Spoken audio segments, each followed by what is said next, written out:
Matagal pa nang bago dumating ang mga Kastila, may dumating munang prinsipe.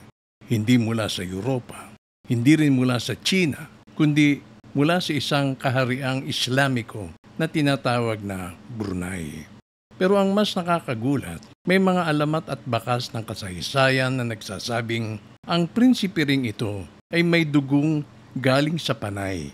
Ang pangalan niya, Sultan Bolkiah.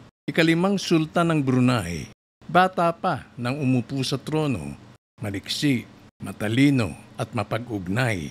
Sa kanyang pamumuno, lumawak ang sakop ng Brunei hanggang Sulu, Palawan, Mindoro at Maynila. Ngunit sa mga panig ng kasaysayang hindi isinulat, may binubulong ang mga alamat na ang kanyang ina o lola ay maaaring galing sa Panay, na bago pa siya maging sultan, siya umano'y naging anak ng isang maharlikang pamilya sa Visayas. Na hindi man siya isinilang sa Brunei, baka doon siya bumalik. Sa panahong yun, mas malalim ang ugnayan ng dagat kaysa ng lupa. Ang Panay, Butuan, Sulu, Brunei, mga bayang nag-uusap sa pamamagitan ng alon, ginto at dangal.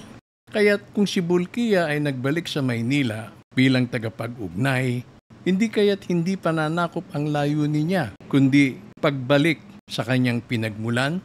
Ang mga raha ng Maynila, sina Raha Sulaiman, Raha Matanda, maaaring hindi lang kapanalig, baka kadugurin. Hindi ito itinuturo sa mga aklat, walang kasiguruhan, walang eksaktong tala, pero ang mga kwentong ito, kapag pinagdugtong-dugtong ay tila bumubuo ng alaala ng isang prinsipe na maaaring Pilipino rin. Ang tanong, bakit nananahimik ang kasaysayan tungkol sa kanya? At bakit ngayon pa natin siya naaalala? Hindi lahat ng dayuhan ay dumating upang manakop. Ang iba, baka umuwi lang.